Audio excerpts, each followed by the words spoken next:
Hello, everyone. Welcome to AtlanTec Festival 2022. If this is your first day joining us, you're very welcome. We had some great sessions yesterday, and there's many more to go throughout the rest of the week. So make sure you register and join us as often as you can this week.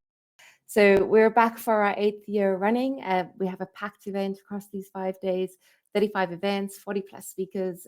So we really want you to participate as with today. You can follow us on Twitter at AtlanTecFest and use the hashtag AtlanTec. And you can also use the Q&A function in this Remo board to tell us why this topic is of interest of you. So please feel free to use the Q&A and the chat functionality today. We're all about what's interest to our tech community of innovators and practitioners along Ireland's western seaboard, what we call the AtlanTec Gateway. These events are supported by the tech community to enable the sharing of expertise and knowledge. And I'm your moderator today. My name is Taryn Schiller. I work in Avaya in Galway as a senior cloud senior software lead, and I'm delighted to be here as your event moderator. I'll be tracking your questions. So as I mentioned, use the Q&A function. There is a voting capability on that. So if somebody else raises a question that's of interest to you, please put your votes on there. And with the remaining time in the session, we'll get through the most prioritized questions. And we just want to thank our sponsors today. Our main sponsors are Avaya, Genesis, Cisco, Galway Advertiser, Fidelity, iTech Skillnet, NUI Galway, and Storm Technology. And then the most important part of today is welcoming our speaker, Tom Coleman.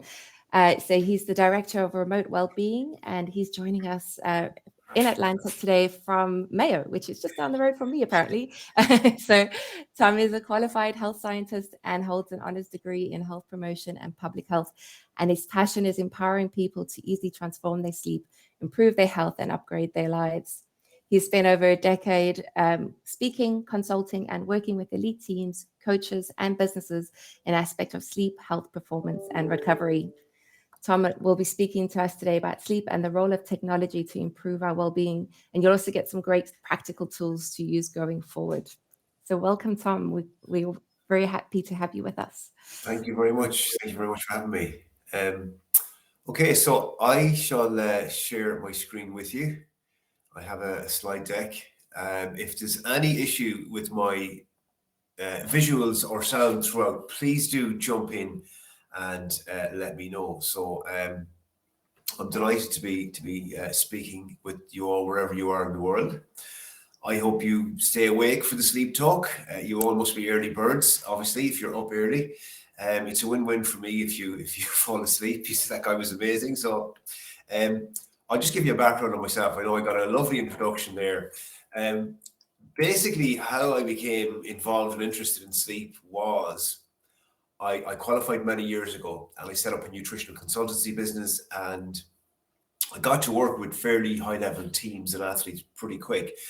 And I asked the question, well, what has the biggest return on investment when it comes to recovery? What's the fastest way? The answer to that came back as sleep. And through that, I became obsessed with sleep, and I've spent nearly 10 years now in some way or other involved in sleep. Pretty early on, I was lucky enough to get working with some very high-end wearable technology when it comes to analyzing sleep and fatigue, especially mental fatigue. And I'll delve into that and I'll speak about that later. I've been involved in research on sleep. I advise and I consult for media and things like that. And the other thing to say about sleep is that I had a child. Well, I didn't, but as a parent, it gave me new insight. There I was at 3 o'clock in the morning, walking around the bedroom, telling my son, I'm a sleep expert, you should be asleep, and he laughing away at me. So I got new insight into sleep deprivation myself. Thankfully, that project has ended now. So today, what are we going to speak about? We have a short time frame. I'm very excited. I've given a lot of talks on sleep over the years, but I'm very excited about this one because I get to speak about a little bit more than just sleep, right? I start with our health because, no matter where we are in the world, what the demands we have in our lives, our genetics, our background, all of these things influence our health, but we can all improve our health. You know, we can all make little changes. No matter where we are in that journey, we can improve our health. And I'm a passionate health advocate. I really am. I will delve into the mechanism of sleep, because that curious mind of you know, why and how does it work? You know, it's much better if I kind of teach you mechanism rather than me saying, well, you know, you should go to bed at 9 o'clock because, as I said, you all have different lives. Some of you may have children, some of you may not, some of you may be night owls. You know, so if you understand mechanism, you can apply the knowledge yourself. We'll talk about circadian rhythm and what that means. I'll talk about, I suppose, the perfect day when it comes to sleep, good sleep hygiene, because everything you do during the day will in some way inform your sleep. It's not just the kind of half an hour before you go to bed. You know, we don't tend to think about sleep, maybe, well, unless we're sleep deprived, and that's all you can think about. But I want you to think about, you know, our actions throughout the day. We will look at stress, because both stress and sleep are controlled to a large degree by the same system. So we can't ignore it. They're very much related. They're on a continuum. So, and having worked in the area of sleep and having worked with elite level athletes, we see how they can deal with stress. And then, of course, technology, which I am a fan of. But we look at the impact, and we look at the kind of current use and things like that. So we're going to cover a lot, and we're going to leave 10-15 minutes for questions at the end as well. So we're going to cover a lot. So I will speak fast. Someone said to me, you'll have to listen faster. Sleep is one of the 3 pillars of health, as defined by Harvard. You should be spending about 36% of your lives asleep. And that's more time dedicated to one activity in human physiology than any other. If I stop you eating, sleeping, or exercising, which will you die from first? Quite quickly, sleep. A famous biologist described sleep recently as the master conductor of health and disease. So, as I said, it's not something we think about. It's one of the first things that gets cut out of our lives. I think Matthew Walker said it was the foundation that the other 2 pillars are built upon. And I think we know that if we miss out on sleep, you know, everything kind of, we're just not functioning as well as we can the next day. But it does have, you know, short, medium, and long-term consequences. In terms of our health, I describe health to people as in every single decision you make, like your sleep. Every single decision you make will inform your health, and all of these decisions accumulate over time. We don't have to get them all right. If I have tea or coffee or water right now, that will impact my biology directly. If I'm sitting or standing, how much exercise, what am I eating? All of these decisions. Now, of course, genetics comes into it. And I've given this talk to, I think, 9 out of the top 10 pharmaceuticals in the world. And I've spoken to epigenetic scientists about this. You know, they say that your genetics are the loading of the gun, and your lifestyle choices are you pulling the trigger. So how much is lifestyle choice and how much is genetic? Less than 10% is genetic. But of course, if we're making poor choices, this turns on and amplifies the effect of our genes. We have clock genes that we inherit from our parents that influence our sleep also, but we can influence those genes as well. So yeah, every single decision. Another example, anyone here married or in a relationship, does that influence your health, do you think? Usually when the laughter dies down, people say, yes, it does. If we have good relationships, if we're in relationships, generally we live longer. Somebody once said it certainly feels that way, right? But we need to nurture good relationships because they're very good for our longevity, our health, and our brain. So my take-home message on health is it's in your hands. All of these decisions, health tends to be a spiral up or a spiral down. If you go for a walk or exercise, your next food decision tends to be better, and so on and so forth. So let us now delve into the world of sleep and circadian rhythm. So what does this mean? I'm sure you've heard circadian rhythm. People talk about a body clock. We have an internalized body clock, if you wish, that regulates everything in the brain and body. It coordinates everything. Now, it should match the outside world. We are diurnal creatures, meaning the strategy that we have chosen is to be active during daylight hours. Okay, we're not nocturnal. Some animals have chosen that. So we have to deal with two quite distinctive environments. Okay, so we're diurnal, and our body clocks would like to get signals from the outside world, because your internal circadian rhythm is about 25 hours. So it needs that bit of direction to shorten down. So we need these, they're called Zeitgebers, the time givers from the outside world. But what does it mean? Well, circadian means circa, around about, and dia, a day, around about a day. And it governs not just your sleep-wake cycles, but everything really. I mean, your blood pressure spikes at 6 a.m. to get you ready to get up. You get the cortisol awakening response. Your core body temperature changes throughout the day. And all of this for very good reason. Your digestive system works at its best at 12 o'clock, at its worst at 12 o'clock at night. Your gut bacteria have their own circadian rhythm. So all of these systems in the body have a timer. And actually, we know now that every cell in your body has a timer. Isn't that just fascinating? So we can't really separate these things out. Everything is coordinated by one, by one area of the brain. It's like the CPU of the brain, the suprachiasmatic nucleus.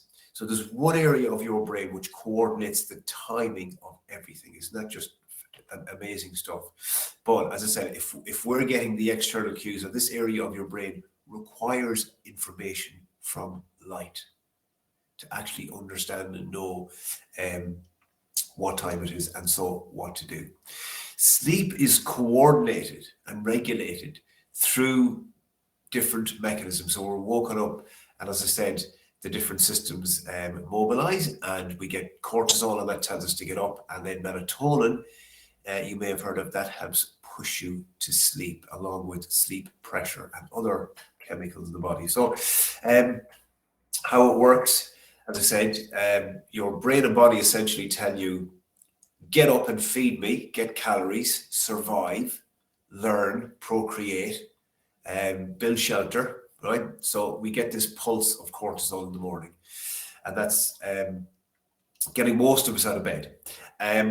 So we should be active during the day, and then as the afternoon, evening comes in, we're less active. The activity levels start to drop off. And then as nighttime and evening and darkness come in, we start to produce melatonin. And melatonin, as I said, is one of the mechanisms that pushes you to sleep. The other is sleep pressure. So how long are you awake? And we entrain our systems in this way to a large degree. But I want to just mention again this cortisol awakening. So it's a natural pulse to get you up and get you out. And it occurs 30 to 45 minutes after awakening. Now, you may be familiar with cortisol as being the stress hormone, and I'll talk about stress later, but you know, there's a reason that we have this stress response, if you wish. You know, it's important for our survival. Now, what we can do to help this, because I know sometimes people wake up and they hit the snooze button 10 times, they feel exhausted, and they drag themselves out of bed, and in a dark room, when they go to the kitchen and they start making coffee and pouring coffee inside themselves to feel alive and everything. You know, there's a better way of doing it. If we can send a strong signal to the suprachiasmatic nucleus, to the brain, we get a much stronger response in the body. So what I mean by that is get outside, okay, and inform your brain of what time it is. So light is the master switch when it comes to sleep. So morning light, we have receptors in the back of our retina called photoganglion receptors. Light activates those receptors, and we have different receptors for different frequencies of light. And that does three things. It anchors your sleep pattern. It sets a timer for melatonin release 12 to 14 hours later, and it amplifies the effect of the car response, okay? So if you're feeling tired, get up, stand outside 5 or 10 minutes. That's sufficient. That will activate the brain and get you into action. But also we must think about, and this is going a little bit deeper, in understanding the knowledge that we have now in science, that actually we're set up chemically to lean into the day.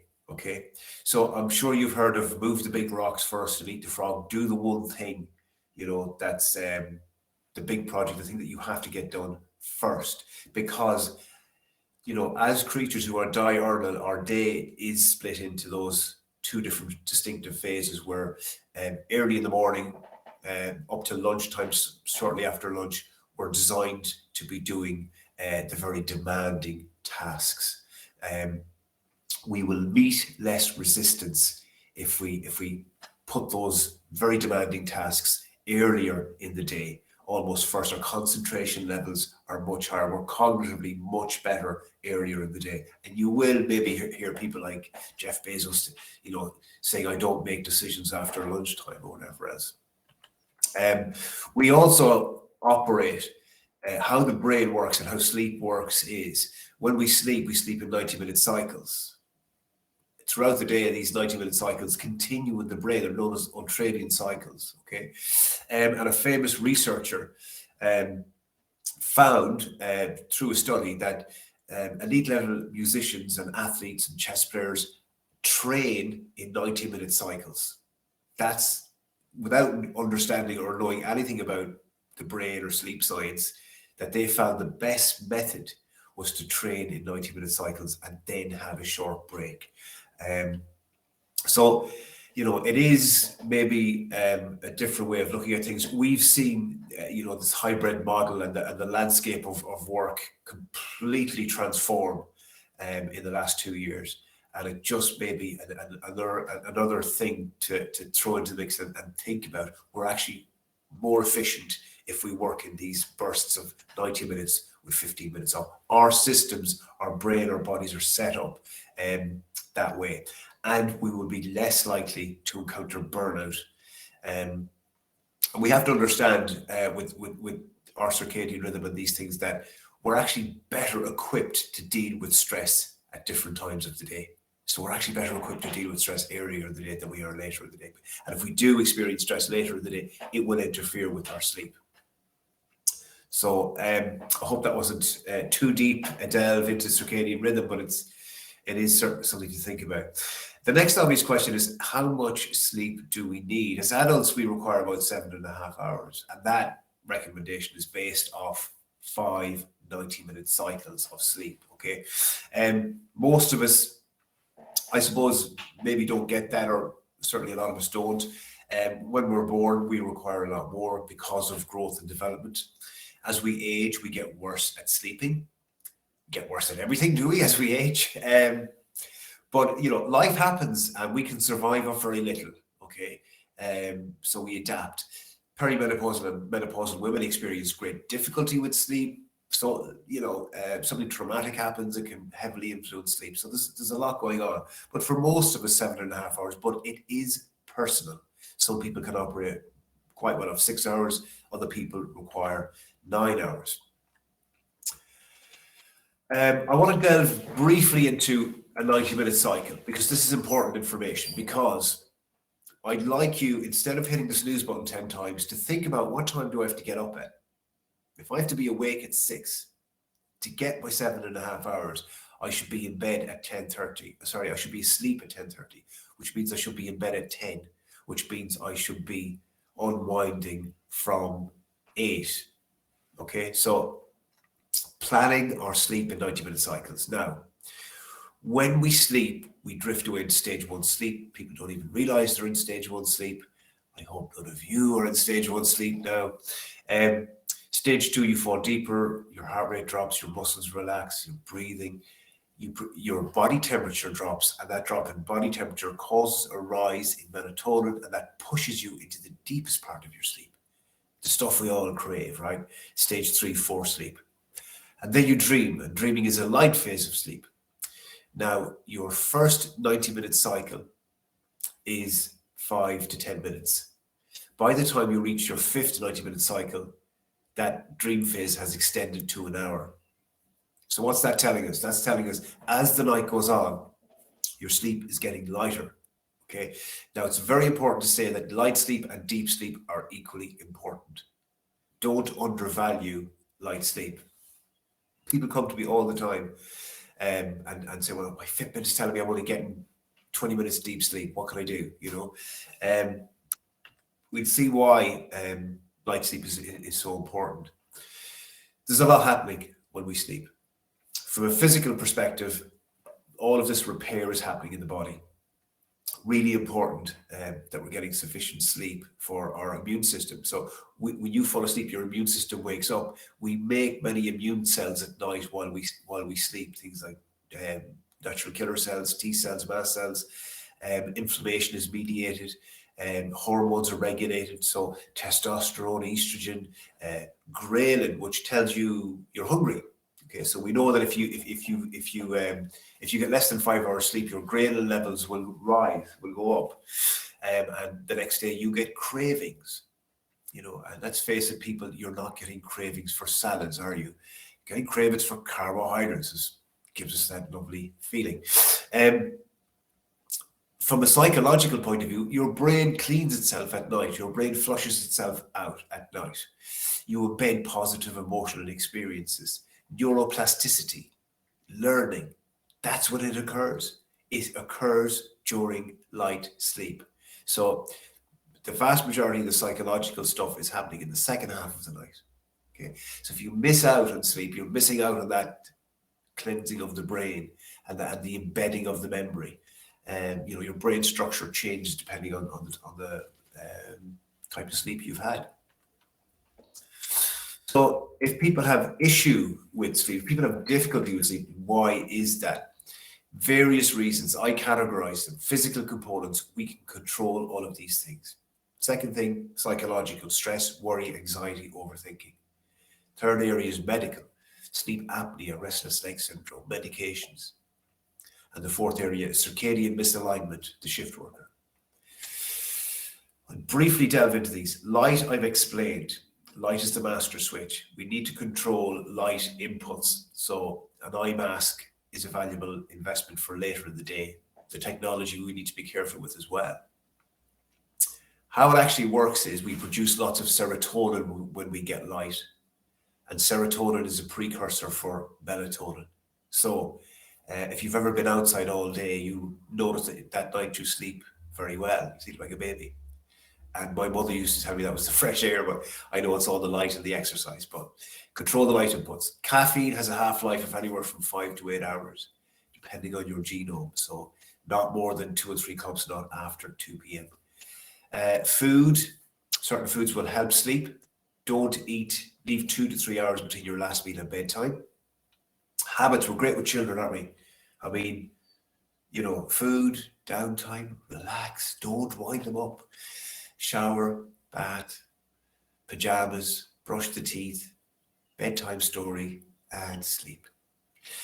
And I say to people, do you have that routine for yourselves? And they kind of look at me, So if nobody is reading you a bedtime story, what do? We run around really busy and then jump into bed, arrive in bed wired and tired, and then we need some me time. And what day is today? I have a very busy day tomorrow. Till I take out the bins, all of this is happening. And then we can't sleep and we reach for the phones and we start scrolling, and that's what I have the issue with. I will explain that later. Heat, if it's too hot, you won't sleep. Your core body temperature needs to drop by 2 degrees. A warm shower in the evening will help facilitate that. So your bed and bedroom should be a sensory haven. It should be conducive to sleep, cool, dark, clutter-free, ideally. Some of you are working for your bedrooms. You need to create distinctive atmospheres within the same space. Don't go to bed dehydrated or over hungry. Watch the caffeine intake. Breathing and visualization. What's this about? Anyone here wake up? You can put in the chat function if you wake up and tell me what time you wake up at. And I know you know because, I say to people, well, how do you know what time it is? Because what do? The hand goes out of the bed, you get the phone, you press the button, you get blinded by the light, you do the calculation, I have to get up in 3 hours, you get stressed out. So don't do that because you're going to elicit the stress response. Instead, have a breathing or visualization. light, temperature, routine, very important, and how to deal with anxiety. And I'm going to give you a tool for that as well now. If you do have insomnia, what's your pathway, I suppose? Medication has been described as a blunt instrument. It will impact sleep quality. Stimulus, cue, and control is what I speak about. Everything you're doing throughout the day and your routines and sleep hygiene. CBT, very useful if you're finding it difficult to deal with too much stress. If you're anxious, that might keep you awake at night. It's often what stops people falling asleep is worrying about sleep. Light therapy, something to consider in the winter time where we don't get much light, because light impacts mood directly. We have things like seasonal affective disorder, which is non-existent in the tropics. You can train yourself to sleep. You need to control the environments, the inputs, your routine, and think about organizing your day in terms of your cognitive strengths and your physiology. Okay, I want to talk about, like, the elephant in the room is stress, really, isn't it? I mean, it is important that we have stress. If there was no stress in my life, I wouldn't be sitting here. I'd be saying, sure, it's fine. Don't need to worry about anything. It has a function. The function of stress is to bring our attention to something important in terms of our survival. It creates a bias towards movement to the body. We get chemicals like adrenaline and ACHT, which tell us, get out of there, right? Do something. And it's always existed. We've had different forms of stress throughout our lives. And it mobilizes systems into action. So it's a reaction, really. Stress is a reaction. Sometimes it's very quickly. But the HP is the hypothalamic, pituitary, adrenal axis. You don't need to worry about that, and the autonomic nervous system. So these things mobilize your cardiovascular, muscular, respiratory system into doing something. Okay, but it is reaction. So stressors stress people out. Okay, so stress is a response to something physical or psychological or psychogenic. So cold, if I throw you into the sea, you get the stress response. I done a dip in Galway a couple of months ago, and I got the stress response, good and strong. My brain was screaming at me to get out of there. I was going to die. In that cold immersion, I got the stress response. Food, if you stop people eating, they will get the stress response, even mildly, right? Sleep deprivation, emotional stuff, arguments, concerns, worries, they're all forms of psychogenic stress. Excuse me. The response doesn't distinguish. So the actual response doesn't know if it's something physical or psychogenic. And that's good news, because that allows us to put a brake on the stress response. Now, the other thing that I find interesting is, because I work with corporates on a daily basis, and when COVID happened and the reaction, that it was very frightening, and there was layered concerns of health and security and financial and work, and a big change, and now that change is kind of, we're going back to work maybe, and that's caused the same amount of stress. So it's not the thing, it's the change. And there is a part of our brain called the hypothalamus, and its sole function in human physiology is to adapt to whatever environment we put in front of it, and to bring us back into a normal state of functioning. Something that you would know as the comfort zone. From my perspective, that's called homeostasis. Okay, so if there's some threat to the norm, then that's outside our comfort zone, and we feel uncomfortable. But we have a dedicated area of our brain which sole function is to adapt and to survive. For us to be able to build capacity in stress, we have to move outside that comfort zone. Okay, so what I see a lot of is the demands in people's lives are not going to go away. In a corporate setting, in a financial setting, maybe in a family setting, we've all of these demands. And part of the stress is seeing just a conveyor belt of work or demands still coming. So what's going to change within that, is it has to be our capacity, or maybe our perspective and indeed maybe our daily actions, our protective mechanisms in our health. If we chronically expose this system, it will become highly sensitized and burn out. So we need to address it if the work and the stress, we have the ability to withstand short-term stress, of course. But if we continue to overload the system, of course it will burn out. And all the stuff I've mentioned about sleep and sleep deprivation and the stress response and colds, they should be ringing some kind of bell, because this is what elite special forces do to people. They take them into an environment, and the first thing they do is take away sleep, and that strips away the facade of what we're like. And then they put them into extreme exercise, and that's the stress response, fight or flight. Also cold water immersion, and that elicits the stress response. It elicits panic, and finally, stress. You get screamed at, you get shouted at. You think, why is this happening? Why does this occur? What's the purpose of it? Well, the first thing is it strips away the current framework or belief system. I can't do that. I wouldn't be able to do that. Yeah, or indeed habits or behaviors. It places people in that extremely stressed situation, but it's controlled because they can pull you out at any time, right? To build up your mental resilience, okay? It raises the bar and it teaches you how to deal with stress in that situation. And this is why a lot of high-level teams do something similar, controlled stress at a fairly extreme level. But the systems will adapt. As I said, that area of your brain, the hypothalamus, will actually start to adapt, and it's kind of called investing in loss, really.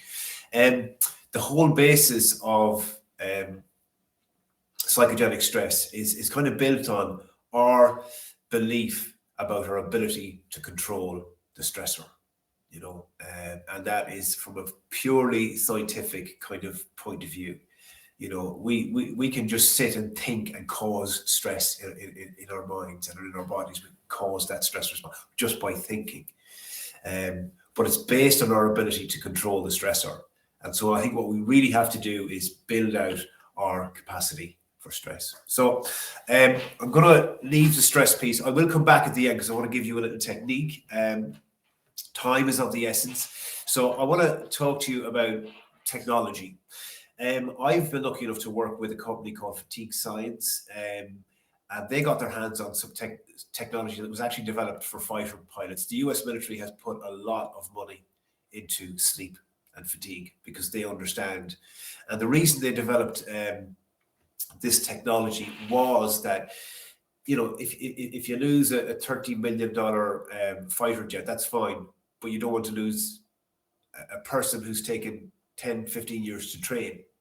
So fighter jets, they developed this technology to assess mental fatigue, and mental fatigue is, very closely linked with physical fatigue, but also things like reaction time, decision making. So fighter pilots were wearing these ready bands, this wearable tech, and if they got a score of less than 85, they were sent home. It was a predictive model, so you can actually drag it forward and look at your mental fatigue levels up to 12 hours into the future. A big thing, and I get asked about technology a lot, is, within science, I'm a scientist, so we talk about the principle of VARC, validity. Validity is a measure of accuracy, and reliability is a measure of consistency. So any technology, that's how accurate is the data. So current technology out there that's measuring sleep, it's about 75 to 85% accurate when telling you if you're awake or asleep, but the accuracy level drops to 35% when telling you, well, what phase of sleep are you in? Which means it's wrong 65% of the time. So you shouldn't be basing your decisions on that, really. So yeah, this technology is not really available to as a one-to-one. I get to order units of 10 or 15 if I work with a group of people, but it's not really available for kind of one-to-one as yet. it's the gold standard. It's 94% accurate when measured against the gold standard of sleep, which is polysomnography. So I can trust the data that's coming into me. It does also depend on your personality type, because I know type A personalities will wake up at 3 o'clock in the morning to check to see if they're hitting their sleep targets. So I am a fan of monitoring, but be mindful about, the level to which you do that. So personality certainly is a factor within that. And just to give you a glimpse of maybe the future of sleep and technology, and it is quite kind of frightening. The Walter Reed Army Institute of Research are working on things like a transcranial electrical stimulation to actually put soldiers asleep. One of the first things the US military do is they train all their new recruits on how to fall asleep quickly.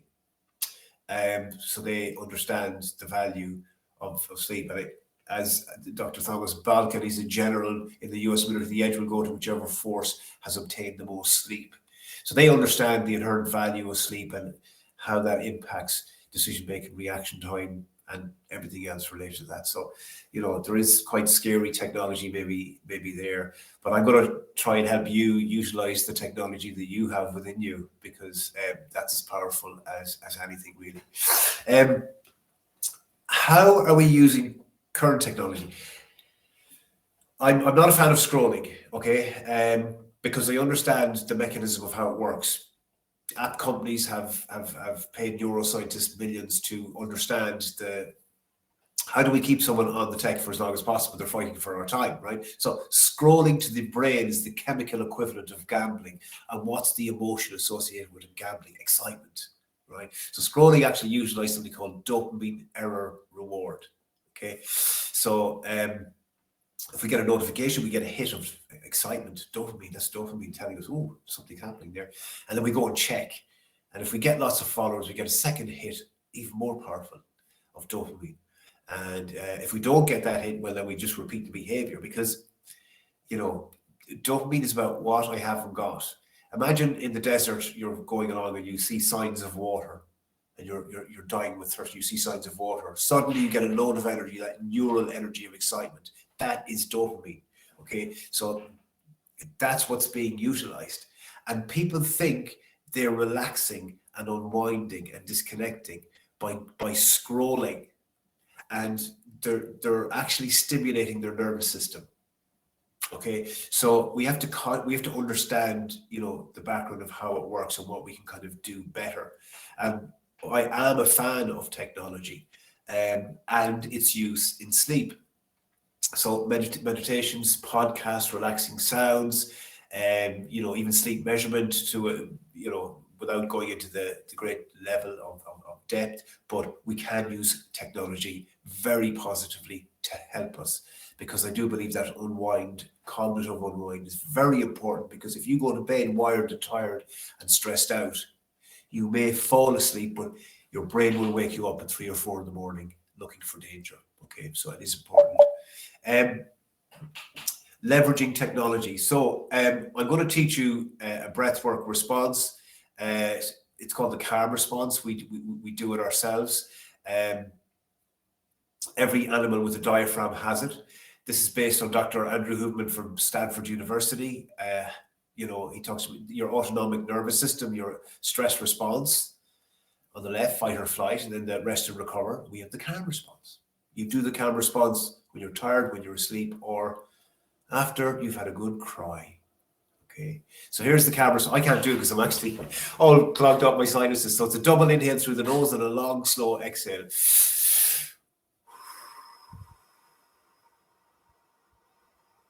So we control the exhale.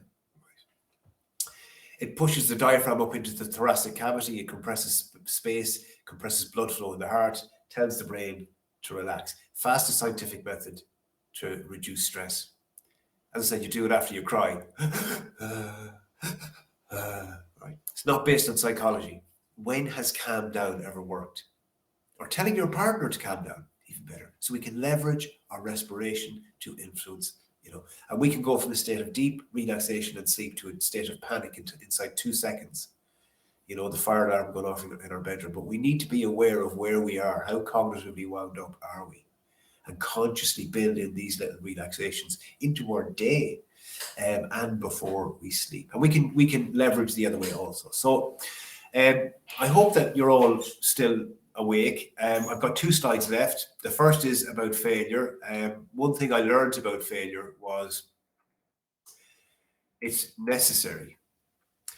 Neuroplasticity, or learning, rewiring in the brain, occurs during light phase sleep. The trigger mechanism for that rewiring to happen is repeated failure. Isn't that great news? We must fail repeatedly for the brain to go, okay, he wants me to learn this. So failure is necessary for us to learn, okay? I'm going to leave you with an action plan. Because if you're ever in bed at night analyzing your relationship, financial situation, job, or what color car you want to get next year, and you can't switch it off, you can't think your way into better living. You have to live your way into better thinking. You never think your way out of it. You have to action your way out of it. So here's your action. Get outside, anchor your sleep from the morning. Get morning light, afternoon light, and evening light. Take control of, think about the 90-minute sleep cycles and start to set a reverse snooze button to tell you to unwind. Set some boundaries around technology. Examine, how can I increase my buffering capacity for stress? Comfort, don't mistake comfort for relaxation. Okay. Push yourself outside that comfort zone in a controlled way. Schedule your day in terms of those demanding tasks. Think about the 90-minute cycles. Try it. I'm writing a book at the moment and I'm doing it in bouts of 90 minutes. Think about your physical environment. Think about writing down what you're doing and reframing your thought process. What is your thought process? What's the narrative within you? So I hope you found the talk interesting. I hope that you're still awake, as I said, and I hope that you take the little pieces I've given you and put them into action, and you'll experience different results. So I want to thank Jay and Taryn for providing great support to me throughout, and I'd be more than happy to take your questions now on any aspect of sleep or technology or anything else that I've spoken about. And people can find me on Instagram or contact me directly as well if they're interested. But thank you very much. I'm going to hand back over now. Hi, Tom. Thanks so much for that. So I see a couple of questions there, and there's one that I'm interested in too. So I think we chatted briefly about this the other day. So napping. So there's a question there on, should I nap and how long? So I worked in a company in the beginning of my career where we worked really long days during certain seasons, say 15 hours some days. And my director used to encourage us or force us to lie down on the couch and nap at least once or twice a day. And I remember it being really weird in the beginning, but eventually the minute my head hit the couch, I was gone. And he would set a timer for 20 minutes. And then we would get up, and it just seemed that I could cope through the day a lot better. And there are cultures that have it. Like, I've worked in Japanese industry for a long time, and it's natural to just doze off at your desk and it's fine. And then obviously like siestas in Spain. So yeah, what do you recommend with napping? And Absolutely. do you see it coming as a normal thing into the Western culture? It's part of when I was involved in research, part of what we found was there is a cultural bias towards sleep. I mean, I'm from the west of Ireland, so it was like almost the first 2 things that were said about people is, well, oh, he's a great fella. He's up at 5:30 in the morning, and he works so hard. It's just like that. We have to get over this thing of, I mean, if we have a 2-hour lunch break and I said to you, well, I'm going to go to the gym for the lunch, you'd say, oh, that guy's look at that. That's amazing. But if I said to you, well, I'm going to go for a little sleep now, you'd say, look at him go for a sleep.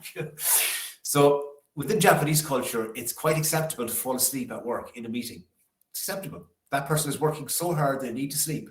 I really believe that we need to, learn how to unwind a bit more. Even if we're not sleeping, learn to relax and build that into our day. And for that to be facilitated, and it is in progressive multinationals that I work with, that I'm starting to see that. They're starting to create quiet spaces. Because there's no organism in life that doesn't take a break. We're the only we're the only animal on the planet that doesn't obey the urge to sleep. The only one. So we need to think about that. So the nap time, NASA have researched this, 26 minutes, if you want to be precise. That is the optimal time. We're not going into the deeper levels of sleep. If you've ever napped for an hour and you wake up, you feel horrible. You feel like you've been drugged. You know what's happening? Because you're waking yourself up in the deepest part of your sleep.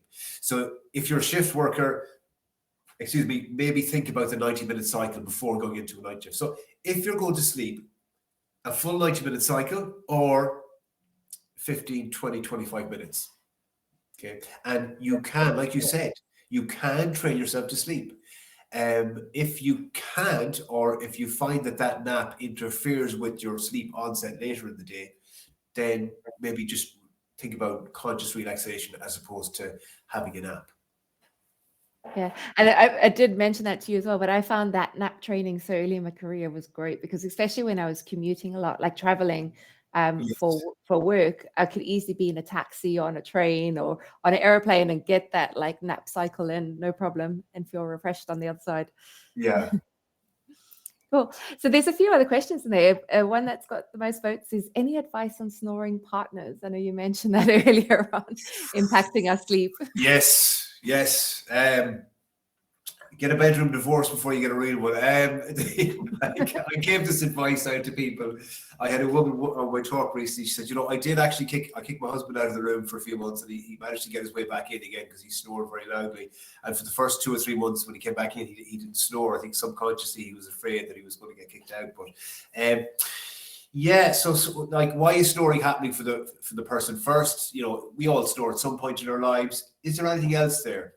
As we age, we tend to snore more. Weight gain. The first advice is to lose weight, to stop smoking. Some of the things you can do is you can try and elevate the bed a little bit. If the person their sleep position will influence also. Sleeping on the back is the worst for snoring. Ideally, better to sleep on the side. You can think about things like mouth taping or taping across the nose that may help snoring. But for the person they've researched, the partner just ends up getting more and more resentful lying there because to some degree, snoring is like boasting about your sleep while you're doing it, isn't it? Look at me, I'm fast asleep. It's horrendous. So I think I experienced an issue, not with that, but it was summertime, it was crows right outside the bedroom, waking me up at 5 o'clock in the morning. So what I actually did was I got a really good set of earplugs from a company called Flare Audio. And that didn't cut out all the sound, but it cut down enough of the sound that it no longer was an issue. So think about, you have a few options. You have the bedroom divorce. You can kick the person out or whatever, maybe, as option. That's maybe the last option. Ask the person to maybe think about, because, sleep apnea, people who have sleep apnea snore, they're blocking the pathways. So there could be something underlying there maybe, but certainly, get them to look into their snoring and you get the earplugs. I don't think COVID's helped us as well. I'm hearing that's a huge lasting effect after COVID, is that people are snoring a lot more. Yeah, it wouldn't surprise me. Yeah. So there's another one here. What's the best time for exercise? So exercise based on your circadian rhythm, based on the physiology of your body.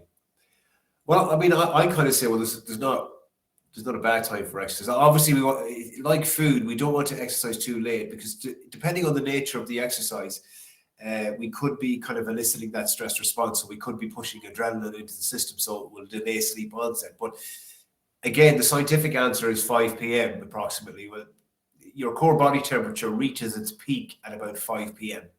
So you're least likely to injure. Your cardiovascular and muscular systems are working very well at that time. But it's also a good time to exercise. Well, 30 minutes after waking, 3 hours after waking, or about 12 hours after waking. So those would be the windows. Like, I work with professional athletes, so your testosterone levels, and yes, women produce testosterone as well. Your testosterone levels are highest in the morning. So that could be a good time to do strength work. Your cognitive function is very, very good. So that could be a good time to think about strategies and tactics. Your coordination at lunchtime is excellent. So that could be skills based. So yeah, it depends on the activity. And then 5 p.m, great time, muscular system working really well, cardiovascular system working really well. Brilliant. Cool. There's another one here. Connor says, thanks for that, Tom. Very insightful. Can I ask your thoughts about natural light lamps and alarms?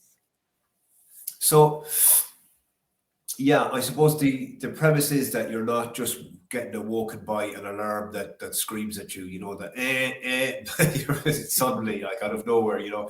The natural light alarms mimic the sunrise.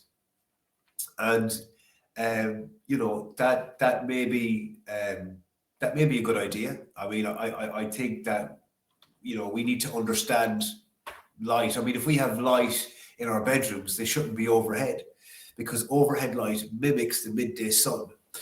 I said earlier in the talk that we had photoreceptors in our retina, and we have photoreceptors for each frequency of light that occurs during the day, and even the position of where they are in the retina is important. So the lamps that we have in our bedroom will mimic the sunrise, but there's nothing that beats natural full spectrum light. But I like the idea of them. They won't wake you up. Apparently, if they're listening to your breathing or however they're doing it, they will wake you up towards the end of a 90-minute cycle. We don't want to be woken up in the middle of a 90-minute cycle. We want to try and wake up at the end. Yeah, I have one of those blue lights, actually. I got it years ago, so I use them all the time. They gently just like light up the room. They're great. Yeah. Yeah. There's another question on any studies on how alcohol consumption affects sleep. Yeah, I mean, we understand quite clearly how it impacts sleep. So it interferes with neural signaling to the brain. It's a vasodilator, so it will and it's a sedative. It will open up your blood vessels. It will relax. It will bring it. It will actually also, from a kind of cognitive perspective, it moves the activity away from the prefrontal cortex into the sensible thinking, planning, analyzing part. And you know, so the boundaries go down. But like it does. People say, well, it helps you get to sleep, but I mean that's not a good idea to a larger. Not, you know, people have their wine or a glass of beer, no problem. But it interferes with quality of sleep. It stops us dreaming, and that's why alcoholics, you'll see them go around talking in the middle of the day, because that's their brain forcing them to dream while they're awake, because they're not getting REM sleep. So it's quite powerful. Alcohol is quite powerful in what it does and how it interferes. You know, if people drink too much and I put a polysomnography hat on them, the readings come back as not asleep, out of consciousness. And that's why if that's ever happened to you, you feel tired after 8 hours, because technically you haven't even slept. So now, obviously, clearly you're not doing that every night. But yes, it may give the illusion of it helps me fall asleep. And indeed it may, but it does interfere with the quality of sleep that you get. So you won't go as deep, and it'll stop you with the REM sleep. Yeah, I suppose would it be this similar thing, because with sugars as well at night, like some people have the habit of like dessert after dinner, right? Carbohydrates can help you fall asleep. So we have foods that contain tryptophan, like bananas, sweet potatoes, cereals, dairy. All of those foods contain tryptophan, and that's a precursor to serotonin and melatonin. So you can set up your food in such a way. Now, again, when I talk about carbohydrates, you know, it's quality. You know, because Skittles and Mars bars are carbohydrates, but so is, you know, porridge and red pepper. So we want to eat good quality carbohydrates. So if you want to lean everything in your favor to get better sleep, have more protein earlier in the day, and then have your carbohydrate later in the day, and that will actually help facilitate sleep. But yeah, obviously we shouldn't be eating the quantity and everything else too much before we're going to sleep at night, because the excess will be stored as fat. And is there truth to crazy cheese dreams? Have you heard that before? Yeah, I've looked into the literature, and there's nothing there. Okay. Cheese contains naturally kind of occurring relaxants, so that could help. You know, any dairy. You know, dairy is a form of breast milk, really, and they contain natural sedatives to relax you. and highly addictive as well. So yeah. Those dreams are probably from the wine that went with the cheese, right? Yeah, that's right. Right. There's a couple of questions in the chat here. So there's one from Carmel. If you're working in 90-minute cycles, does it matter what time you start the cycles? If you can't, I mean, what I would say is in the morning, if you can't set up your day, it's loose enough. But if you can't set up your day that you're waking up, getting up, doing your morning routine, and you're starting your first cycle within an hour, that would be ideal, I would say. But you can, like, if you've ever noticed this, if you have a project to do and you sit down, you're kind of uncomfortable for the first 5 or 10 minutes. That's neural, that's a chemical thing. Okay. Then you get into it and you get into the groove. You get into a flow. People call it flow. You get into a flow. That's the chemical, again, change. But make sure, like, time it. Now, we know the Pomodoro effect and things like that, but this is actually more in tune with your physiology. Time it that you take a 15-minute break at the end of 90 minutes and then go back at it. Because after 90 minutes, you don't feel tired, you don't feel fatigued. But if you keep pushing, you will exhaust the system. Great, thanks. I have another one here. Does TV have the same effect as scrolling? No, for several reasons. It doesn't. You're not changing the input every 5 seconds looking for something new. You're not causing the same kind of effect. And the light is different. It's much further away from you. If you're looking at a screen, if you're on a computer, if you're on a phone, it's different. Your blink rate is impacted as well, and that influences our perception of time. That's why time slips. So it's a TV, not the same. I think we have time for one more question. So there's one on here saying, if you fall asleep to a sleep cast, does it affect the quality of your sleep? Podcast or whatever a sleep cast is. Sleepcast. I assume it's like a podcast. Yeah, no, yep. I would say no, absolutely not. So entrain yourself. You entrain yourself, so whatever you use, meditations, music, podcasts, relaxing sounds, if it works for you, embrace it, go for it. As long as your brain just shuts out the audio after a very short period. So don't worry about that. But then there's the one thing you mentioned to me the other day is the location of the phone, right? Or whatever device you use.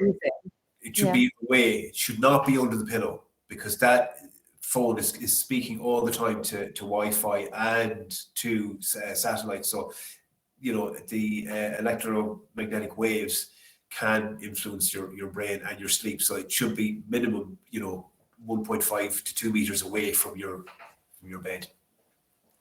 I suppose that's where I think things like Audible have a sleep timer. So that's great because it's over there and eventually it just kind of switches itself off. Yeah. Yeah. Well, Tom, thanks so much. We're kind of out of time now, but it's time to wrap up. So I think we got through all the questions. So that's really good. And I just want to say thank you. We learned so much from you today on how to set ourselves up for a better quality sleep. So hopefully we perform better each day. So thank you so much for your time. Yep. Thank you, Taryn, so much for all your help. And thank you all for coming to my talk. And hope to see you in person sometime soon. So thank you so much again. That'd be great. And just for all of those who attended, thank you so much. Remember, we're live all week and there are a lot more sessions available. If you're not signed up, go to www.atlantec.ie and don't forget to follow us at AtlanTec Fest. And one last thing, Tom, can I paste your LinkedIn here for anyone who wants to contact you? Please do. Yeah, my website or whatever you wish. Yeah. Okay. People can contact me directly. Thank you. Perfect. It's in there now. So Jay, over to you then. Thanks for your help facilitating this.